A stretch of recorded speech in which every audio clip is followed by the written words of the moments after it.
الكريم وآله وأصحابه الكرام الفاتحة. أعوذ بالله من الشيطان الرجيم. بسم الله. الحمد لله رب العالمين. مالك يوم الدين. إياك نعبد وإياك نستعين. اهدنا الصراط المستقيم صراط الذين أنعمت عليهم غير المغضوب ولا الضالين. آمين. أعوذ بالله من الشيطان الرجيم. بسم الله الرحمن الرحيم. الحمد لله رب العالمين، والصلاة والسلام على أشرف الأنبياء والمرسلين وعلى آله وصحبه أجمعين. أشهد ونشهد أن لا إله إلا الله وحده لا شريك له، وأن محمدا عبده ورسوله ما شاء الله كان وما لم يشأ لم يكن. سبحانك لا علم لنا إلا ما علمتنا إنك أنت العليم الحكيم. لا حول ولا قوة إلا بالله العلي العظيم. أما بعد. Alhamdulillah, banyak-banyak kita bersyukur kepada Allah Subhanahu wa ta'ala. Allah jualah yang memberikan kesempatan, memberikan ruang, memberikan waktu kepada kita untuk sama-sama kita berada dalam rumah Allah Subhanahu wa ta'ala, menunaikan tuntutan Allah tidak lain dan tidak bukan, untuk kita beribadah kepada Allah Subhanahu wa ta'ala. Dan mudah-mudahan dengan ibadah kita kepada Allah menambah ketakwaan kita kepada Allah. Kata Rasulullah sallallahu alaihi wasallam, dua nikmat yang manusia sering lupa, nikmatani maghbunun kathirun fihi minan nas. Dua nikmat yang sering manusia lupa ialah as-sihah wal faragh, iaitu nikmat sihat dan nikmat masa lapang. Bila mana manusia dalam keadaan sihat, kadang-kadang kesihatan itu membawa dia kepada makin rancak buat maksiat, makin rancak pergi ke tempat-tempat yang lara, makin rancak lari daripada rumah Allah, makin rancak lama tak datang masjid. Bila dalam keadaan sakit, bila dalam keadaan dah datang simptom-simptom yang pelbagai, kadang-kadang memberi peringatan kepada manusia kembali kepada Allah. Masa itulah baru nak cari itu, nak buat itu, nak buat ini. Sebab apa? Sakit dah ada dah. Tapi ada setengah orang, tuan-tuan, sihat, dia sakit tenat yang agak-agak macam dekat-dekat nak mati dah. Tiba-tiba Allah sihatkan balik tubuh badan dia, makin jauh pula dengan Allah. Pun ada juga manusia yang macam ini. Sebab itu bila Allah kurniakan kesedaran, kekuatan kepada kita untuk kita datang ke masjid, ke rumah Allah, tidak lain dan tidak bukan kita minta kepada Allah supaya Allah istiqamahkan kita. Allah kuatkan hati kita. Apapun di mana pun aku berada, apapun ujian yang sampai kepada aku, ya Allah, mudah-mudahan aku jadi orang yang kuat untuk beribadah kepadamu, ya Allah. Yang keduanya iaitu nikmat masa lapang. Mudah-mudahan masa yang Allah Ta'ala kurnia kepada kita 24 jam sehari, semua orang sama. Dan dalam 24 jam itu ada 5 waktu yang Allah Ta'ala minta sekejap untuk Allah. Sekejap saja 5 waktu tu minta untuk Allah, untuk beribadah. Cari Allah Ta'ala dalam solat kita. Dan carilah waktu-waktu yang lain untuk kita bercakap dengan Allah, yakni baca Quran. Untuk kita duduk mendengar sekejap tentang ayat-ayat Allah, dengar dalam majlis sunnah ilmi. Dan janganlah makna kata seharian kita berlalu tanpa buat perkara-perkara ini. Hari ini tak dengar ataupun hari ini kita tak baca Quran umpamanya. Jangan esok macam itu juga. Biarlah esok lebih baik daripada hari ini. Biarlah hari ini lebih baik daripada semalam. Dan mudah-mudahan berterusan begitulah. Dan yang keduanya, marilah sama-sama kita memperbanyakkan salam serta selawat ke atas dengan besar Nabi Muhammad sallallahu alaihi wasallam. Yang mana di akhir zaman ini manusia semakin lupa kepada Rasulullah.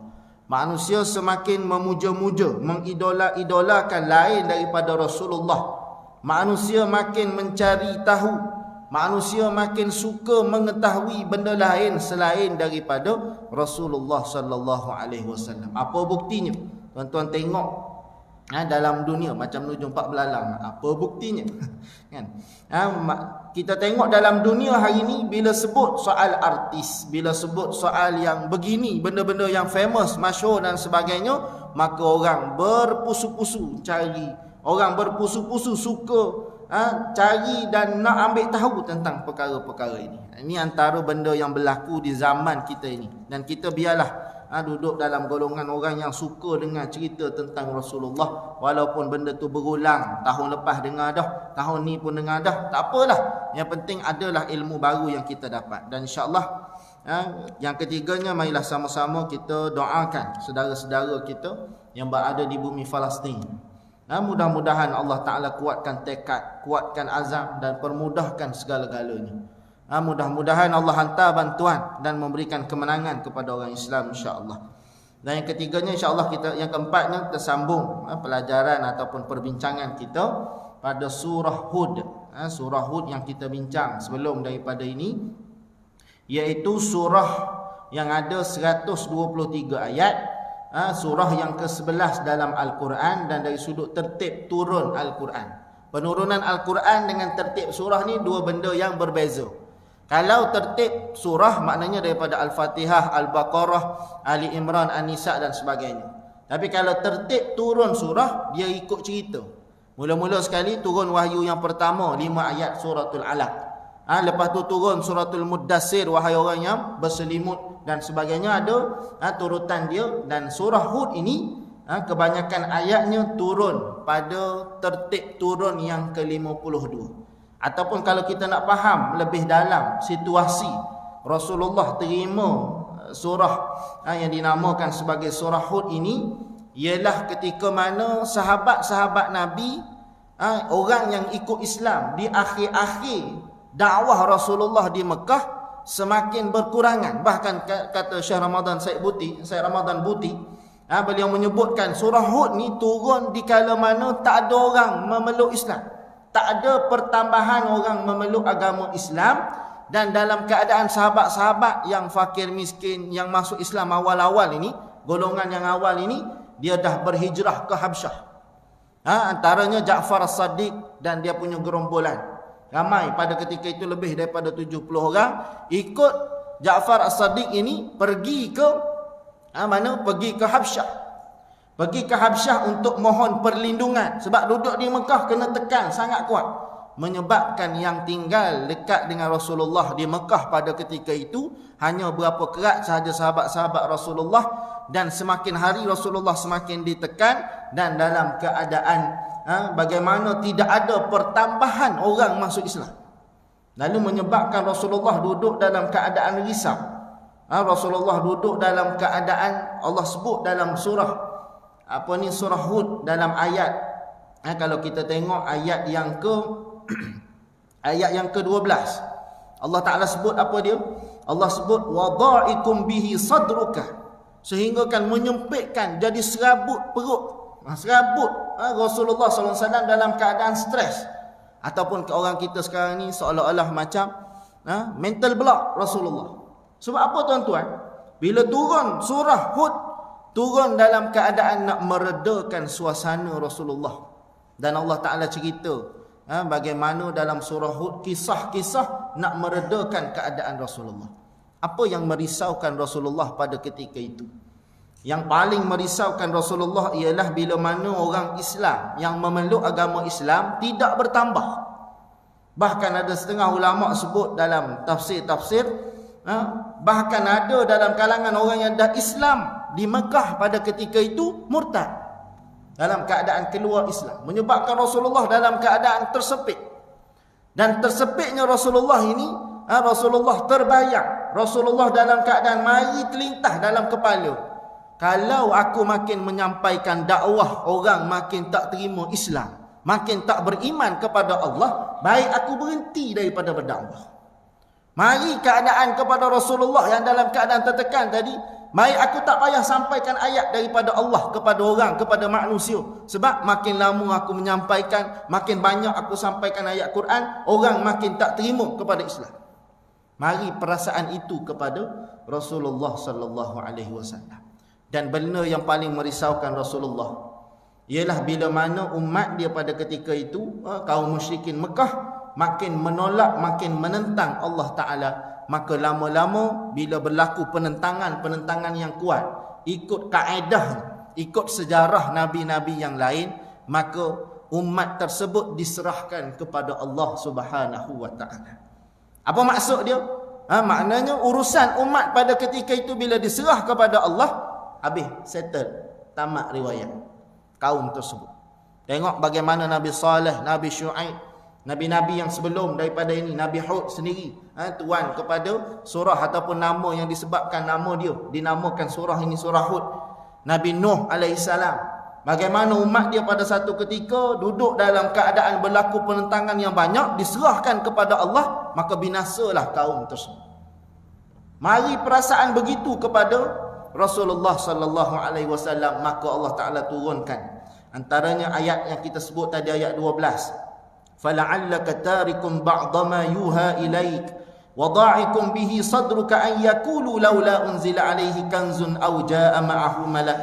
Jangan engkau wahai Muhammad tak menyampaikan daripada apa yang diwahyukan kepadamu serta merasa sempit dada, rasa serabut untuk menyampaikan disebabkan oleh orang-orang yang ingkar itu berkata, mengapa tidak diturunkan kepada Muhammad perbendaharaan, harta yang banyak ataupun datang bersama-sama dengannya malaikat untuk menolong menyiarkan ataupun menyebarkan agama Islam.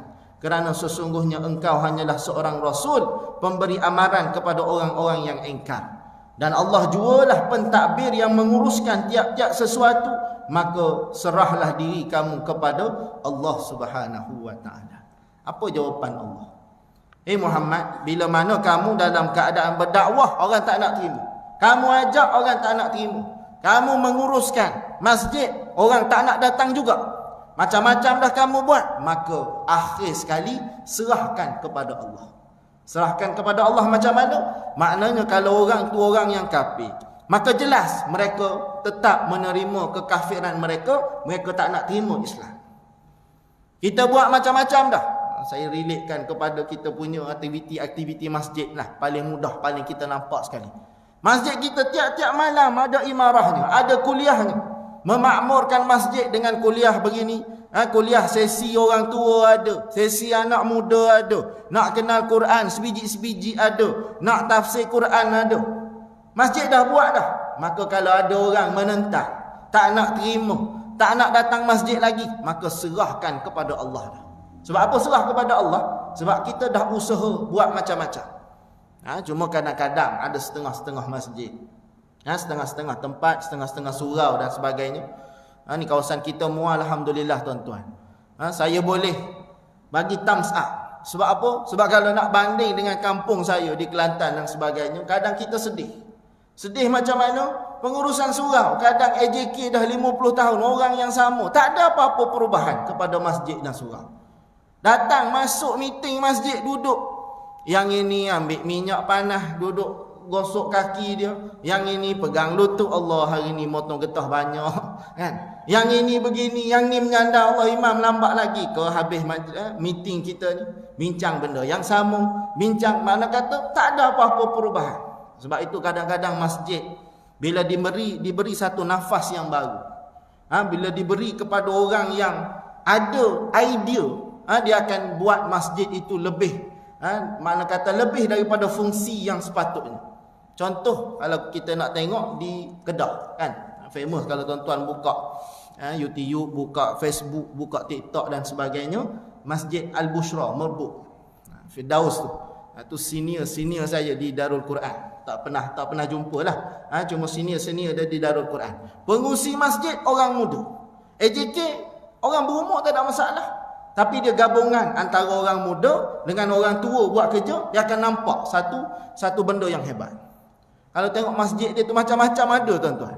Dobi ada, futsal ada, R&R pun ada dekat masjid. Kita pun tak terfikir masjid dalam kampung begitu sekali boleh hebat dan begitu sekali boleh maju. Dengan sebab apa dia? Orang berani nak buat perubahan. Kita ni pun alhamdulillah, masjid kita ni di Payet Raja ni pun alhamdulillah, saya tengok masya-Allah hebat.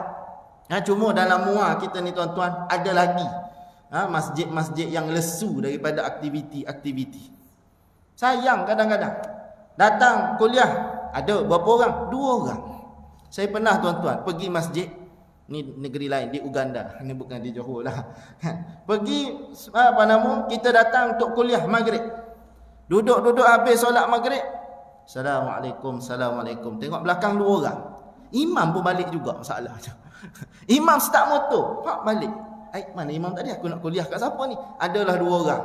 Seorang menyandar dekat tiang, seorang lagi duduk atas kursi sengguk-sengguk. Kata baik aku buat live, buka Facebook buat live. Adalah 3 orang dalam live tengok. Kurang-kurang dapatlah juga orang dalam live tu. Kan? Nak ceritanya kepada kita hari ni, dunia realiti kita hari ni ialah kita kena berani ataupun kita kena meletakkan rumah Allah bukan semata-mata yang menguruskan itu ataupun semata-mata datang semayang, dengar kuliah. Dah.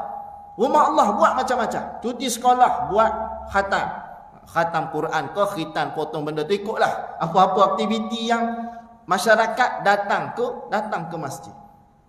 Ni benda-benda yang kadang-kadang kita kata alah masjid je ustaz. Kalau masjid tidak diraikan, masjid di atas muka bumi Allah ni, rumah Allah tidak disepatutnya kan, tidak dibuat aktiviti-aktiviti yang orang nak datang ke masjid, maka orang nak pergi ke mana? Orang nak pergi ke mana lagi? Tuan-tuan, kalau pergi ke luar negara, tuan-tuan tengok dalam filem, antaranya filem Rudy Habibie. Rudy Habibie ni antara Perdana Menteri ataupun Presiden Indonesia satu ketika, almarhum. Masa dia belajar, bila mana hujan apa semua sekali, dia lalu di satu gereja. Dan diajak oleh padri gereja itu masuklah dalam gereja nak berlindung daripada hujan. Masuk waktu semayang, boleh. Ada satu bilik khas yang tak ada apa-apa kaitan dengan makna kata bilik rehat, kamu boleh semayang dalam bilik tersebut. Diajak oleh seorang yang bukan beragama Islam dalam rumah agama dia, dalam gereja yang besar untuk beribadah kepada agama lain. Ni kita kata Masya Allah, hebat agama lain dalam bab itu. Kita agak-agak orang datang dalam keadaan nampak dia bukan beragama Islam. Kadang ada setengah masjid tuan-tuan, jangan masuk, ni tak boleh masuk ni, kamu tu buka aurat lah, begini-begini, tak boleh masuk. Kawan tu baru nak masuk Islam, baru nak belajar agama, tiba-tiba yang sekatnya siapa? Orangnya Islam tu sendiri. Ada tuan-tuan, setengah-setengah tu kadang-kadang duduk lepak di masjid ataupun duduk di masjid nak datang minta bantuan, tengok muka agama lain ni, muka Cina ni, bukan Islam ni kan.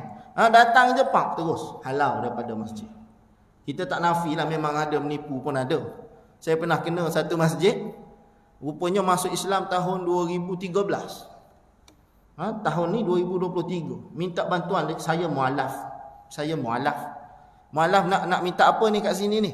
Saya kalau boleh dapat 50 pun boleh dah, saya nak pergi belajar Islam. Saya kata, tak apalah, nanti kita semayang isyak. Lepas semayang isyak kita tengok macam mana, ada duit ke tidak. Okey, kalau you tak nak bagi sekarang, you nak bagi lepas isyak, saya tunggu lepas isyak. Tapi apa yang you boleh bagi kalau you tak boleh bagi 50? Sebab saya kata duit saya tak bawa, dompet tak bawa. Apa yang you boleh bagi? Saya kena balik dululah, saya kata. Tak apa, saya tunggu. Sejam pun saya tunggu kat sini. Nak juga. Ada setengah tu saya dapat berita, dia pergi rumah orang ni, dia duduk tunggu. Selagi tak dapat RM100 tunggu. Sampailah orang tu bagi 100 baru keluar. Tu lain cerita lah pula tuan-tuan. Tapi taklah semua orang yang datang masjid macam itu. Kan? Kita kena tengok bagaimana ataupun keadaan-keadaan tertentu lah. Nak cerita kepada kita, kalaulah rumah Allah tidak diimarahkan, dimakmurkan dengan sebegitu rupa, maka siapa lagi yang nak memakmurkan rumah Allah? Sebab itu saya ucap tahniah kepada orang yang macam-macam pemikiran dia nak membangunkan masjid. Itu satu benda yang baik. Sebab tu kalau dalam muzakarah guru-guru takmir hari tu, Syekh Khalil, mantan kita punya qadi Muar, dia ada sebut daripada Esko Kerajaan Negeri nak masjid-masjid ni AJK-nya daripada pelbagai latar belakang. Ada yang engineer, ada yang accountant, ada yang begini, ada yang begini. Tapi tak nafilah ada setengah masjid payah nak cari orang macam tu, terutamanya dalam kampung. Itulah pengurusinya 20 tahun lepas sampai sekarang Ustaz. Tak ada orang yang nak jadi pengurusi itu pun. Dia pun dah berapa kali tolak tapi tak boleh nak tolak. Tak apalah tuan-tuan. Apa yang kita boleh usaha, kita usahakan. Sebab kadang-kadang setengah orang memandang rumah Allah ni tak apalah, biarlah ala kadar je pun dah jadi dah. Rumah Allah patutnya lebih daripada yang lain. Sebab itulah dalam balik kita kepada surah Hud yang kita bincang tadi, bagaimana Rasulullah dalam keadaan stres begitu, Allah Ta'ala arahkan kepada Rasulullah, jangan kamu stres. Dengar cerita dalam surah Hud ni ada 7 cerita Nabi-Nabi yang Allah Ta'ala cerita sebelum ini apa berlaku kepada mereka. Dan bila mana orang kafir ni kata, wahai Muhammad, mu mintalah kepada Allah supaya Allah turunkan malaikat, sebarkan agama, bukan mu yang buat kerja.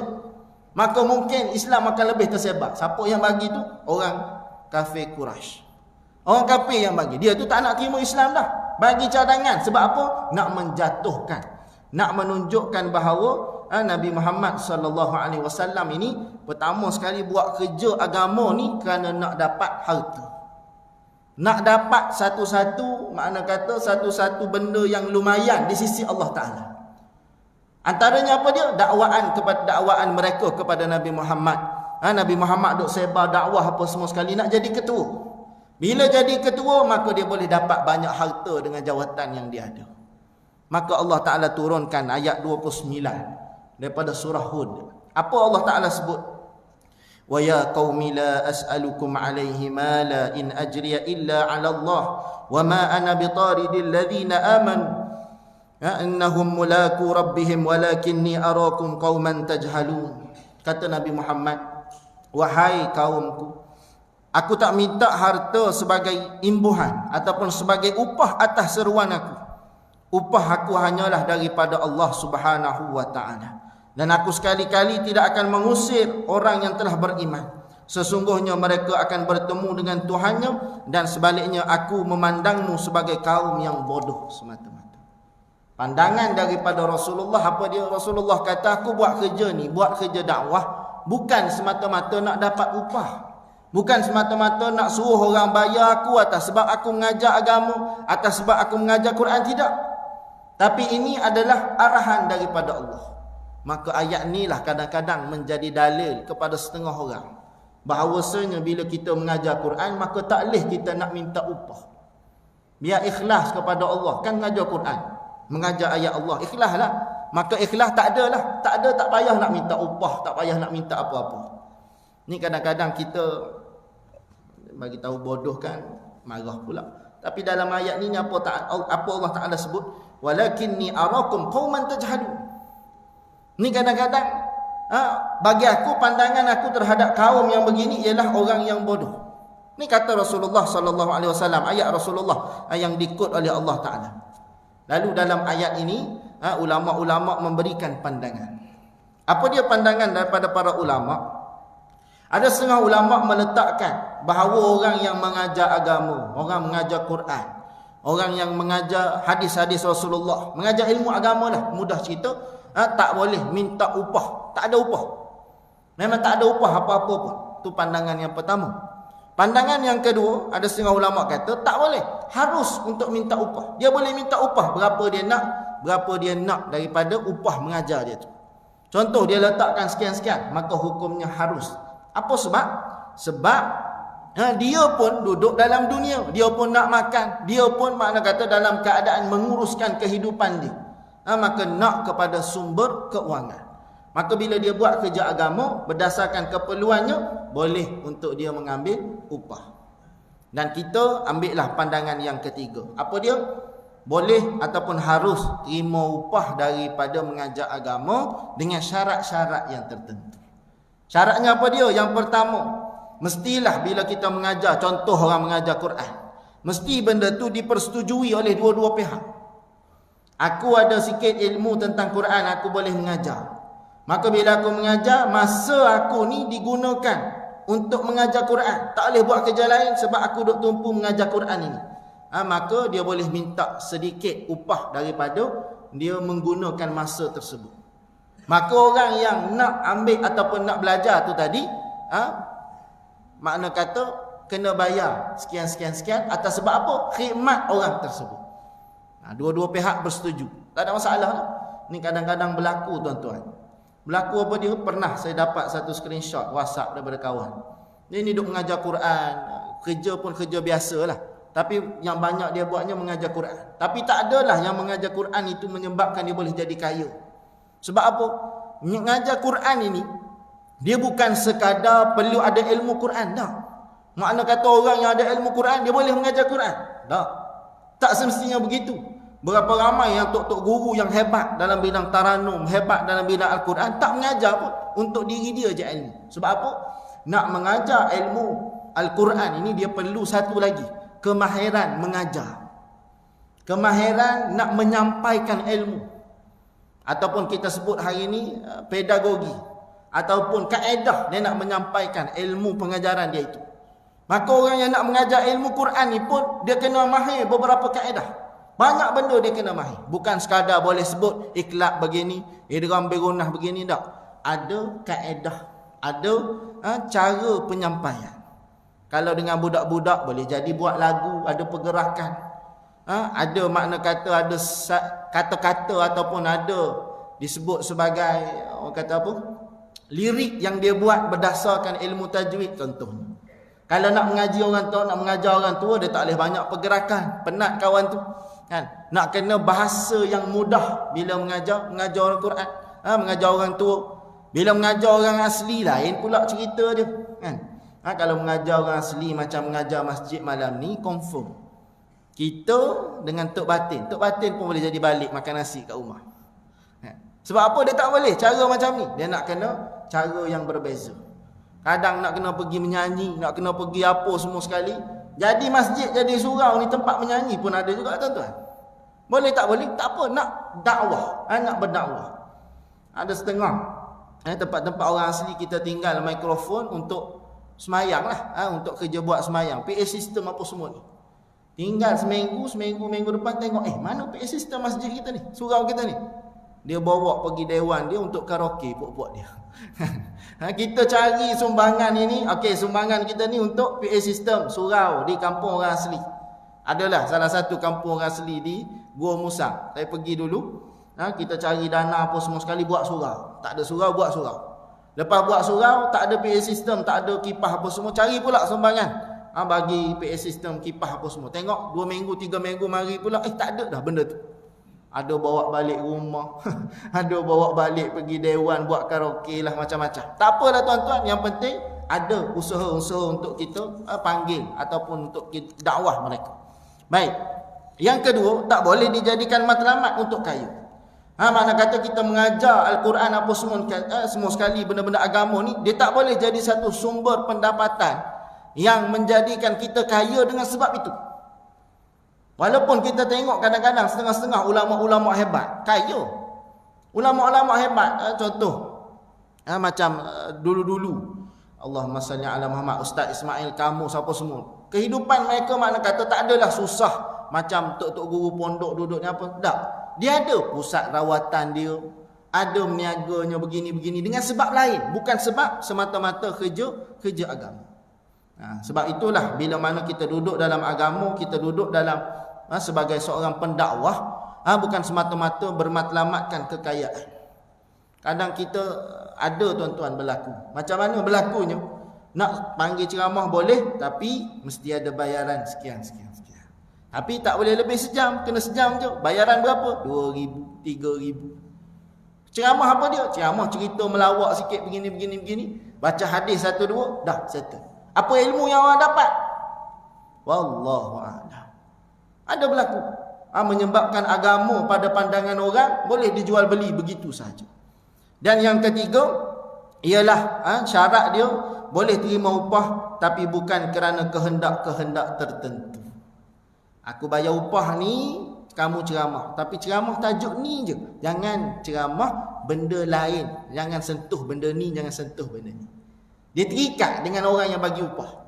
Boleh ceramah, tapi bab ni jangan sentuh, bab ni jangan sentuh, bab ni jangan sentuh.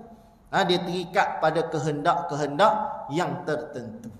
Yang inilah yang kita sebut sebagai penunggang agama. Dalam agama ke dalam masyarakat kita ni, istilah ni tak payah cerita lagi dah. Tuan-tuan boleh lebih hurai pada saya. Penunggang agama. Bawa agama untuk apa dia? Oh, mari kerajaan ni sokong, mari benda ni sokong, benda ni sokong. Sebab apa? Kena dengan ikut kehendak dia. Ada tuan-tuan, ada. Bahkan kalau kita tengok apa yang berlaku di Palestin hari ini pun, ada ulama-ulama walaupun daripada Mesir keluar kenyataan-kenyataan menghina, meletakkan Hamas ni sebagai satu tindakan yang tidak betul. Hamas ni begini macam-macam. Tambah-tambahan bila mana Iran mengisytiharkan sokong puak-puak Hamas. Lagilah. Dia kata apa dia? Hamas memang Syiah, daripada dulu lagi Syiah. Sudah. Kan? Kita pun ikut juga. Rupanya Hamas ni begini-begini. Maka keluar kenyataan yang pelik-pelik. Kami menyokong Palestin tapi tak sokong Hamas. Kita pun pening, sokong siapa dia sebenarnya? Kan? Kami menyokong Palestin tapi tak sokong Hamas. Sedangkan yang berjuang, yang lawan Israel ni siapa? Hamas ke siapa? Hamas. Ini benda-benda yang mengelirukan dalam masyarakat kita. Baik, itu yang pertama. Maka yang lain daripada itu, dalam ayat ataupun dalam surah Hud ini, bagaimana Allah Subhanahu wa ta'ala nak sebut kepada Rasulullah, biarlah berdakwah dalam keadaan fastaqim kama umir. Istiqamah dalam berdakwah. Istiqamah ni macam mana? Istiqamah dalam berdakwah ni tak pernah letih. Sampaikanlah ayat daripada aku. Sampaikanlah agama ni kepada orang, siapa-siapa sahaja. Dan istiqamah ni maknanya apa dia? Duduk dalam keadaan tak pernah jemu menyampaikan sesuatu daripada Allah Subhanahu wa ta'ala. Itu yang keluar ataupun diturunkan ayat fastaqim kama umirta. Maka istiqamahlah, maka tetap teguhlah atas apa yang aku arahkan kepadamu wahai Muhammad. Dan antara orang yang paling ataupun orang yang istiqamah dalam berdakwah ialah Nabi Nuh alaihissalam. Nabi Nuh alaihissalam ini walaupun umurnya dalam keadaan umur yang agak tua, tapi dalam keadaan Allah cerita bagaimana begitu hebat sekali dakwah dia. Walaupun dalam cerita dakwah dia tu anak dia sendiri tidak menerima dakwah dia. Anak Nabi Nuh sendiri tak nak terima dakwah daripada Nabi Nuh alaihissalam.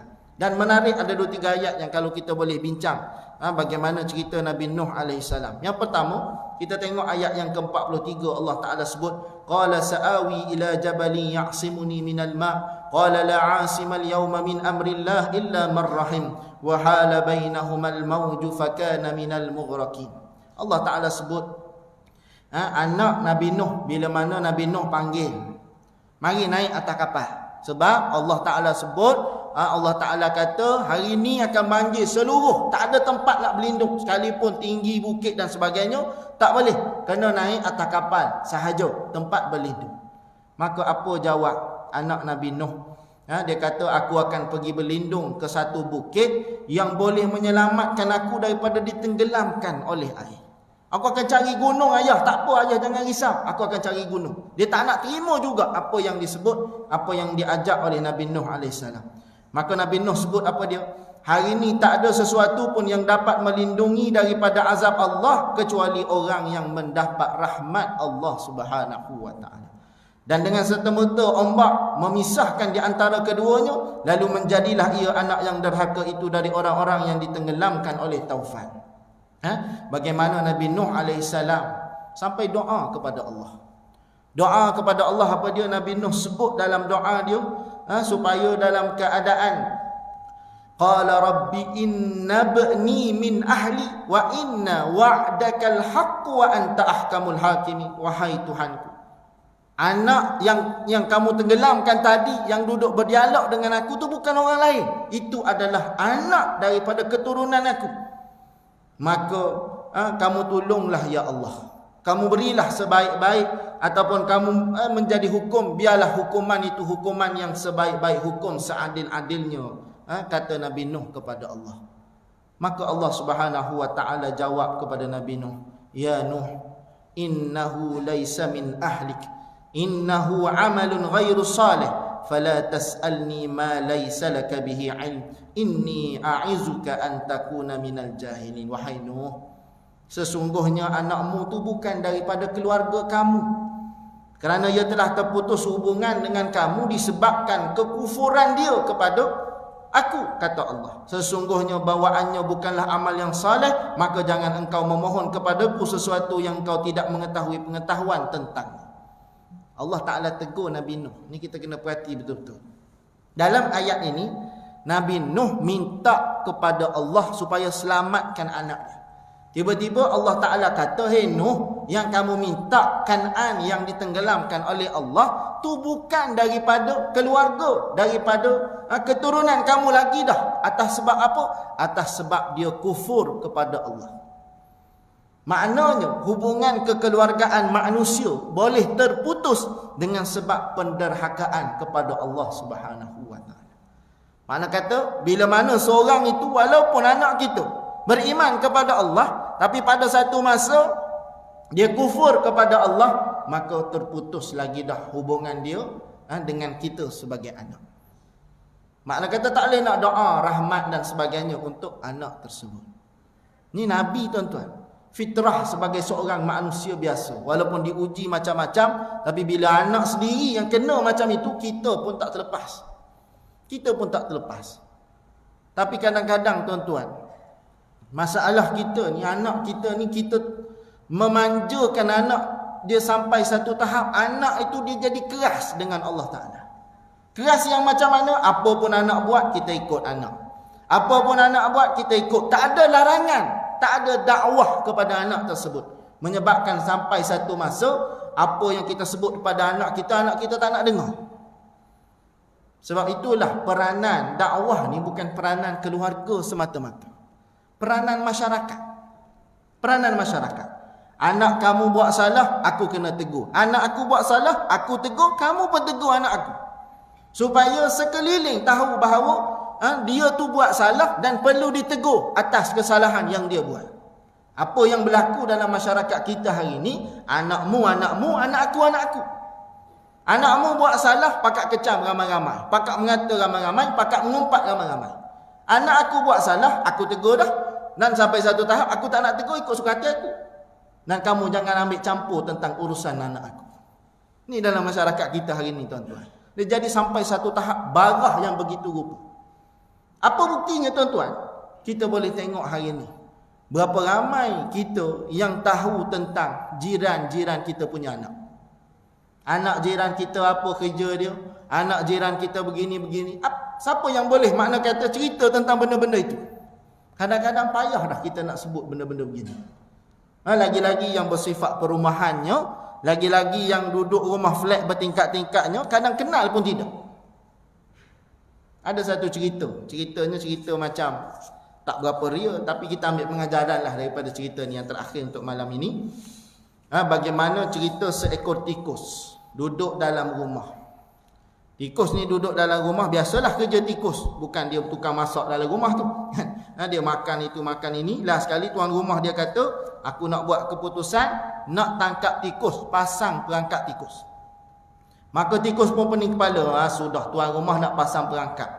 Kan aku terperangkap dengan perangkap dia kan habis. Matilah aku. Maka dia pun keluar daripada rumah, minta tolong dengan ayam. Sebab tu tuan-tuan nak percaya, percayalah. Tak nak percaya sudah. Cerita ni cerita, kita boleh ambil pengajaran. Dia pun pergi jumpa ayam. Ayam. Aku ni duduk dalam rumah, tuan rumah pasang perangkap tikus. Mu tolonglah aku supaya aku ni tak terperangkap dengan perangkap yang dipasang oleh tuan rumah. Ayam kata apa dia? Ayam kata, dia pasang perangkap tikus, bukan perangkap ayam. Kalau dia pasang perangkap ayam, maka aku kena ambil cara lah. Kena ambil tahu ni dia pasang perangkap tikus. Aku ni ayam, tak ada kisah pun tentang tikus. Larilah tikus sedih. Tikus pun kata, nampak kambing. Pergi minta tolong dengan kambing pula. Beng, minta tolong beng. Apa pasal? Tuan rumah pasang perangkap tikus ni, aku takut aku terperangkap nanti. Kambing kata, apa kaitan dengan aku? Aku kambing, tikus kecil. Bukan pasang perangkap kambing nak. Maka sedihlah kambing pergi minta tolong pula dengan lembu. Lembu pun cakap benda yang sama. Kalau dia pasang perangkap lembu, aku ambil kisah. Dia pasang perangkap tikus, aku buat tak tahu je lah. Akhir sekali maka sedihlah tikus. Nak jadikan ceritanya tuan-tuan, seekor ular masuk dalam rumah tuan rumah tersebut. Masuk terperangkap dalam perangkap tikus. Bila terperangkap, isteri tuan rumah pun nak pergi buka, nak pergi buang ular. Pendekkan cerita, kena patuk dengan ular tersebut. Jatuh sakit. Bila jatuh sakit, duduklah dalam rumah. Bila duduk dalam rumah, saudara-saudara dekat pun tahu, datang ziarah dia kat rumah. Bila ziarah ramai, suami dia kata, ramai ni kita buat makan sikit lah. Pergi tangkap ayam luar rumah, masak makan ramai-ramai. Bila ramai datang, dia kata, ni ramai sangat tak cukup ni. Ambil pula seekor kambing lagi, sembelih, buat makan ramai-ramai. Lama-lama isteri dia pun meninggal. Bila meninggal nak buat tahlil arwah. Tahlil arwah ramai orang. Menyebabkan dia pun pergilah tangkap lembu yang duduk dekat rumah dia itu untuk bagi makan kepada orang ramai. Maka bertepuk tanganlah tikus. Aku royak dah. Aku bagi tahu dah. Kan? Walaupun perangkapnya perangkap tikus, tapi yang jadi mangsanya siapa? Ayam yang dia minta tolong, kambing yang dia minta tolong, dengan lembu yang dia minta tolong. Itulah yang berlaku dalam masyarakat kita hari ini. Kadang-kadang yang berlakunya pada keluarga orang lain. Tapi kita bila diminta tolong, bila diberitahu ada masalah ini, tak apa, okey lagi. Apa dia? Paip rumah sebelah yang pecah, bukan rumah aku. Apa kisah? Lama-lama datang SAJ, tutup paip utama. Dengan rumah-rumah kita tak ada paip, tak ada air. Apa sebab? Sebab kita tak ambil kisah yang pertama-tama tadi.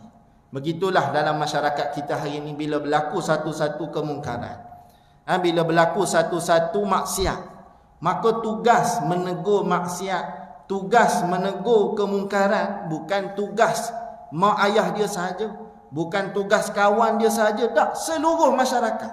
Tuan-tuan bayangkan, kalau seorang buat salah, tiba-tiba satu masyarakat datang tegur dia. Yang ini kata begini, yang ni kata begini. Dia pun akan datang dalam diri dia, aku tak boleh buat dah ni, malu depan orang. Sebab apa? Semua orang tegur aku. Seorang buka aurat, contoh, pergi makan dekat warung. Kak, tak ada tudung ke kat rumah? Contoh, yang ni tegur. Tuan kedai pula tegur, Allahu Akbar, lama dah jual tudung ni pun murah, ada mahal, ada, kenapa tak boleh nak pakai? Yang ini pula tegur, agak-agak apa perasaan dia? Tak duduk dalam rumah, lama-lama dia akan pakai juga tudung tersebut. Dia akan tutup kepala dia. Sebab apa? Seluruh masyarakat mengambil tahu tentang ataupun tegur tentang satu benda. Yang berlaku hari ini apa dia? Bila viral. Bila duduk dalam Facebook, yang ni ada peluang dia kecam. Dia kecam ramai-ramai. Ada ke tidak yang dekat-dekat bagi nasihat? Kadang tak ada nasihat pun. Kadang dia makin dapat sokongan. Ada orang dia tayang maksiat dia dekat Facebook secara live dan sebagainya. Dia tak ambil kisah pun. Sebab apa? Sebab ada sokongan kepada dia. Tak apa, sabarlah, ini ujian bagi kita. Apa dia? Ujian bila mana orang tu lelaki menyerupai wanita. La haula wala quwata illa billah. Yang hari ni 2-3 hari ni viral tentang apa dia tuan-tuan? Bagaimana motivator yang masuk ke sekolah-sekolah ini, dia buat ataupun dia makna kata antara aktivitinya dia menyerupakan pendengar dia tu dengan rupa perempuan, dan dia buat macam-macam lah, ayat yang keluar begini-beginilah, lakonan lah, apalah. Tuan-tuan, benda tu jelas dilarang dalam Islam. Kalau berlaku kepada kita tukang yang bagi motivasi tu, berhentilah buat kerja ni. Dia boleh efek kepada rezeki kita tu sendiri, buat kerja yang tidak baik. Sebab tu kadang-kadang orang macam ni tuan-tuan, bila dah income masuk banyak, dia tak nak layan dah. Orang tegur ke apa ke, yang penting masuk pada aku. Yang penting masuk bulan-bulan sekian. Kamu nak tegur apa? Lantaklah, kamu tak ada apa pun, rugi. Macam-macam tuan-tuan hari ni punya penangan. Kadang orang guna nama Al-Quran, orang guna nama agama, tapi semata-mata nak meraih keuntungan. Semata-mata nak raih keuntungan. Dia panggil ataupun dia panggil, kalau istilah satu ketika dahulu pernah difamouskan, suffering porn, ataupun istilahnya dia ambil gambar orang susah, dia ambil gambar orang buat aktiviti sekian untuk cari dana kepada dia. Kalau benda itu memang itulah aktivitinya, tak ada masalah tuan-tuan. Masalahnya dia ambil gambar mana? Ambil gambar di Syria untuk bantuan dalam Malaysia. Macam tak kena. Kadang dia guna apa dia? Orang susah, yang sangat susah, yang makna kata boleh jadi lakonan, boleh jadi macam-macam untuk menarik kepada dana dia. Macam-macam hari ni tuan-tuan. Sebab itulah skilling kita ni boleh jadi punca kepada fitnah. Jangan kita tukang sebar fitnah-fitnah tersebut. Dan insya-Allah mudah-mudahan apa yang kita belajar daripada surah Hud yang kita baca pada hari ini tidak lain dan tidak bukan memberikan satu gambaran kepada kita. bahawa bila mana satu ketika kita rasa fed up, kita rasa down dengan dakwah kita, ingat nabi-nabi, rasul-rasul yang sebelum daripada ini lebih hebat, lebih dahsyat dia punya ujian, terutamanya nabi kita Nabi Muhammad sallallahu alaihi wasallam. Tapi tak pernah pun kita dengar sepatah hadis daripada Rasulullah tentang bagaimana Rasulullah nak berhenti daripada berdakwah. Rasulullah stop kerja dakwah, Rasulullah letak jawatan, tak pernah pun kita dengar. Sebab itu tugas kita menyampaikan. Orang tak nak terima, tu cerita lain. Apa ilmu kita ada, kita sampaikan. Ada ilmu Quran, ajar orang tentang Quran. Ada ilmu tentang ini, ajar orang tentang benda ini, supaya kita menjadi orang yang memandaikan masyarakat, bukan menambah bodohnya masyarakat. InsyaAllah sekadar itu sahaja. Aku laqawli hadha wa astaghfirullahal azim li wa lakum. Wassalamualaikum warahmatullahi wabarakatuh. Allahumma arzuqna al-fahman nabiyyin wa hifzal mursalin wa ilhamal malaikatil muqarrabin birahmatika ya arhamar rahimin walhamdulillahi rabbil alamin.